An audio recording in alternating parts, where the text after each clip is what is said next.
Oke, selamat sore mahasiswa kelas TMT 3E dimanapun berada. Semoga semua dalam keadaan sehat, dalam keadaan semangat, dan selalu berada dalam lindungan Allah Subhanahu wa Ta'ala.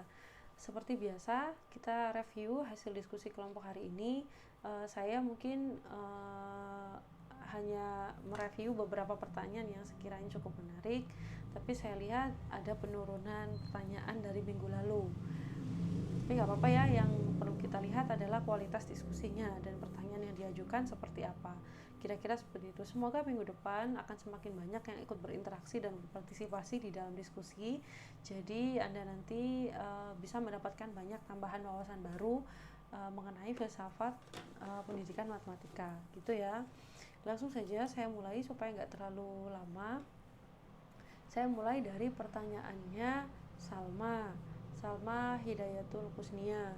Di dalam makalah dijelaskan, dalam filsafat pendidikan terdapat pula upaya menjelaskan berbagai makna yang menjadi dasar dari konsep-konsep pendidikan dengan aspek-aspek tumpuan perhatian manusia. Di sini saya mau menanyakan, apa saja aspek-aspek tumpuan perhatian manusia? Apakah ada beberapa poin yang harus ada atau tergantung manusia masing-masing? Contoh juga sangat membantu maksud. Gimana? Mohon dijelaskan detailnya. Sekian, terima kasih. Gitu. Telah dijawab oleh kelompok yang presentasi bahwa yang pertama spiritual. Aspek ini menuntun langkah-langkah berikut dalam hidup. Apa ini? Menuntun, membimbing, mengarahkan, memberi petunjuk dalam mengambil berbagai keputusan dalam hidup, gitu ya. Mengenal Allah, mengenal Rasul, mengenal Islam. Aspek keluarga, aspek sosial, aspek finansial, mental, dan emosional, gitu ya. Yang ditanyakan tadi adalah aspek-aspek tumpuan perhatian manusia. Saya pikir jawaban kelompok penyaji sudah cukup ya menjelaskan bahwasanya memang konsep-konsep dasar pendidikan itu ada banyak pendukungnya, gitu ya. Jadi nggak hanya sekedar konsep belajar saja, tapi banyak juga kaitannya dengan spiritual, dengan ini, gitu ya. Kita sendiri pun dalam Islam ada banyak tuntunannya dan banyak juga ayat-ayat yang menyebutkan tentang pendidikan, gitu sebenarnya ya. Terima kasih kelompok penyaji, terima kasih juga penanya. Selanjutnya kelompok 10. Kelompok 10 ini apa maksudnya? Kelompok 10 Muhammad Mileniando Eko. Oke, ini dari kelompok 10 apa dari Milen, gimana? Pendidikan sebagai proses transformasi nilai. Pendidikan pada hakikatnya mencakup kegiatan mendidik, mengajar, melatih. Nilai-nilai yang akan kita transformasi tersebut mencakup nilai religi, kebudayaan, sains, teknologi. Teknologi itu pakai K, teknologi. Pada hal ini tolong dijelaskan maksud transformasi nilai, dan apakah hanya mendidik, mengajar, melatih saja dalam pendidikan. Karena setahu saya pendidikan itu seharusnya dilihat dalam cangkupan pengertian yang luas. Cakupan ya sayang, bukan cangkupan. Cakupan, gitu ya. Cakupan. Oke. Saya sudah melihat jawaban ke bawah, kayaknya agak ada beberapa yang lucu, gitu ya. Ada beberapa yang lucu, ada transformer segala macam, gitu ya. Transformasi itu perubahan, betul sekali ya. Transformasi itu perubahan. Jadi transformasi nilai itu artinya bisa kita artikan perubahan, bisa kita artikan transfer, pemindahan, gitu, sama aja bisa. Jadi dalam pendidikan itu sebenarnya yang kita sampaikan atau yang kita transfer kepada siswa atau yang terlibat di dalam proses pendidikan itu ada nilai religi, kebudayaan, sains, teknologi, seni, keterampilan, semuanya, gitu ya.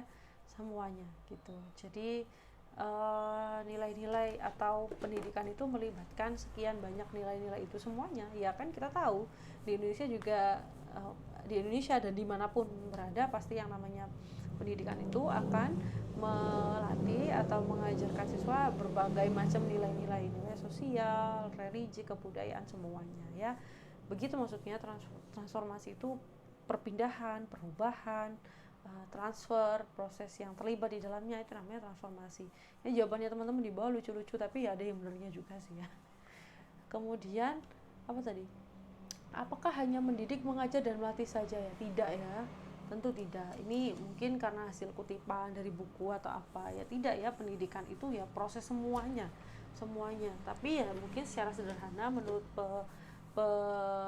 pengarang buku atau menurut penulis kelompok 3, mencakup kegiatan mendidik, mengajar, melatih itu 3 yang paling basic gitu kira-kira ya, hakikatnya. Jadi pada hakikatnya, kalau ada kalimat diawali dengan kata pada hakikatnya, itu berarti yang paling dasar banget gitu. Berarti otomatis nggak hanya itu, pasti ada perkembangan yang lainnya lagi gitu ya, nggak cuma itu gitu. Kira-kira seperti itu ya Mil. Penjelasannya, jawabannya teman-teman macam-macam di bawah sudah banyak. Kemudian Salma, mana ini? Loading. Salma, di dalam makalah dijelaskan, dalam filsafat pendidikan terdapat pula upaya menjelaskan berbagai makna yang menjadi dasar dari konsep-konsep pendidikan dengan aspek-aspek kehidupan manusia. Sudah ya? Bukan ya, harusnya tadi ke kanan, atau kenapa saya ke kiri? Sebentar. Selanjutnya Dimas Irfanuddin. Pada paragraf terakhir makalah dijelaskan nilai-nilai apakah yang guru kenalkan pada siswa untuk diadopsi.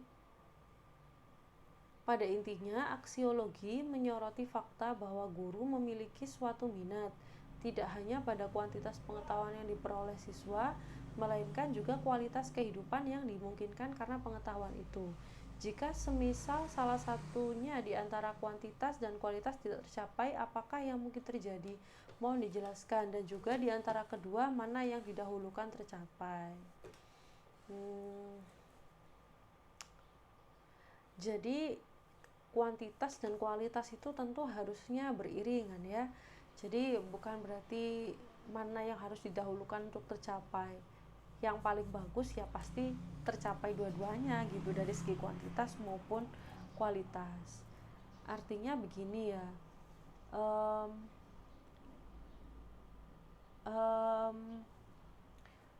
kuantitas itu kan dari segi jumlahnya gitu kan. Kalau kualitas kan dari segi ya kualitasnya gitu kan ya, otomatis ya harus dicapai beriringan sebenarnya, dicapai beriringan gitu. Tapi ada banyak sekali nanti faktor yang akan terlibat gitu. Saya membaca beberapa jawaban ini, misalkan jika salah satu tidak dicapai, maka penyampaian nilai hanya sekedar dialog biasa, panjang lebar, tidak menarik sama sekali. Kualitas yang didahulukan. Jika kualitas sudah semakin baik, maka dapat ditingkatkan kuantitasnya dengan tidak melupakan segi kualitas. Ini juga jawabannya benar sebenarnya. Jawabannya benar ya. Jadi jawabannya benar. Kalau misalkan mendahulukan kualitas dulu ya, betul memang ya. Tapi yang paling bagus tentu ketika dicapai beriringan gitu ya. Syakia Ulfa, apabila salah satu dari kualitas atau kuantitas tidak dicapai, maka pendidikan tidak akan berjalan lancar. Karena kualitas dan kuantitas berjalan beriringan. Nah, apabila dalam kegiatan pembelajaran mengajar dengan penyampaian materi sangat baik, tapi tidak ada peserta pendidik, tidak berjalan lancar, begitu pula sebaliknya. Ya, jadi ya kuantitas kualitas itu harusnya berjalan beriringan ya, dan dari segala aspek gitu, dari semua aspek gitu. Tapi manakala kondisi tidak memungkinkan, ya pokoknya maksimalkan mana aspek yang bisa dicapai terlebih dahulu. Tapi kalau memang kondisi tidak memungkinkan, ya kualitas dulu mungkin ya yang didahulukan. Tapi jawabannya teman-teman ini sudah benar saya pikir ya, karena menjawab pertanyaan Dimas seperti ini, yang mana yang harus didahulukan, kuantitas atau kualitas, itu tidak bisa serta-merta ya, harus melihat kondisi, harus melihat macam-macamnya ya, harus melihat macam-macamnya. Kita nggak bisa langsung menentukan gitu menurut saya ya. Yang paling bagus beriringan, tapi kalau nggak kondisi tidak memungkinkan, harus milih mana ya. Kalau bisa tidak memilih gitu, ada harus diupayakan segimana ininya ya. Selanjutnya dari Mahardika, sudah kita ketahui bersama bahwa pendidikan di Indonesia ini sudah kerap terjadi perubahan atau pergantian kurikulum. Kalau nggak salah, sudah 10 kali dari kurikulum 47 hingga K13. Pertanyaan saya saat ini adalah bagaimana filsafat memandang fenomena tersebut? Perubahan atau pergantian kurikulum pendidikan. Ini bagaimana filsafat memandang itu kayaknya agak membingungkan ya. Kok filsafat memandang? Em, apa filsafat bisa memandang? Kayaknya enggak ya. Apa maksudnya mungkin begini, bagaimana orang yang sudah belajar filsafat gitu mungkin ya. Bagaimana orang yang sudah belajar filsafat memandang fenomena tersebut atau fenomena pergantian kurikulum. Mungkin gitu ya maunya. Oke.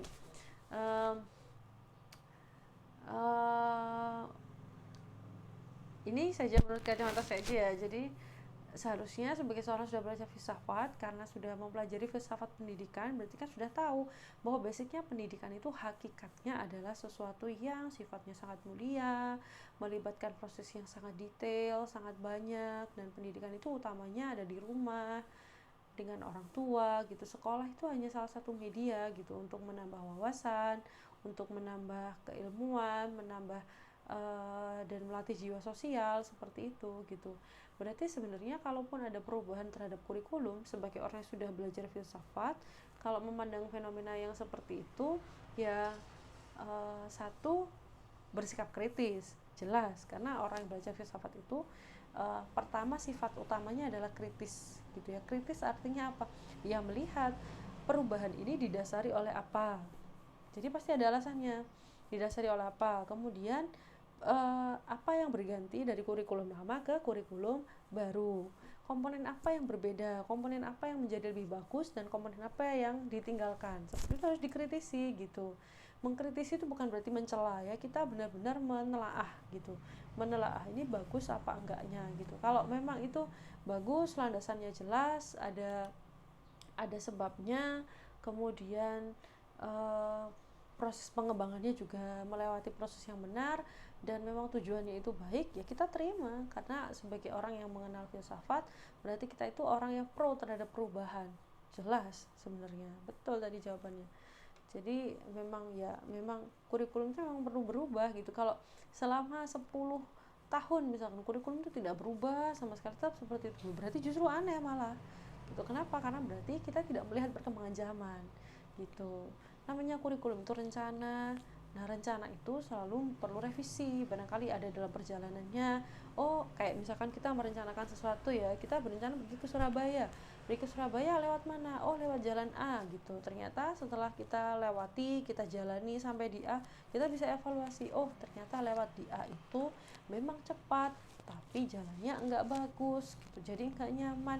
Ada rute yang agak lebih cepat lewat B, agak sedikit lama tapi jalannya lebih nyaman. Mana yang perlu kita tempuh, kita telaah, kita revisi seperti itu ya. Jadi memang harus ada pergantian kurikulum ya, suatu keniscayaan gitu. Tidak apa-apa asalkan memang semakin bagus arahnya gitu ya. Nanti Anda akan ketemu mata kuliah telaah kurikulum di semester 5. Jadi Anda akan melihat mengapa kurikulum berubah, bagaimana perubahannya, apa pergeserannya, dan seterusnya ya. Barangkali nanti ketemu dosennya bareng dengan saya lagi gitu ya, di mata kuliah telaah. Semoga kira-kira begitu, nanti bisa nyambung sama diskusi ini gitu ya. Kira-kira pertanyaannya Mardika bagus sekali. Oke, saya lanjutkan. Nur Fitri Handayani pertanyaannya, menurut Will Durant, ruang lingkup studi filsafat ada 5, salah satunya etika. Jelaskan pengaruh filsafat pendidikan terhadap perubahan tingkah laku atau etika manusia, apa saja dampak baik dan buruknya gitu ya. Ini ya ya pertanyaannya cukup tekstual, tapi bisa dijawab ya. Sudah dijawab sangat lengkap oleh teman-teman. Saya tidak menambahkan ya, jawaban teman-teman sudah cukup bagus. Meskipun saya lihat ini sebenarnya ambil dari suatu blog atau ambil dari suatu ini ya di web ya.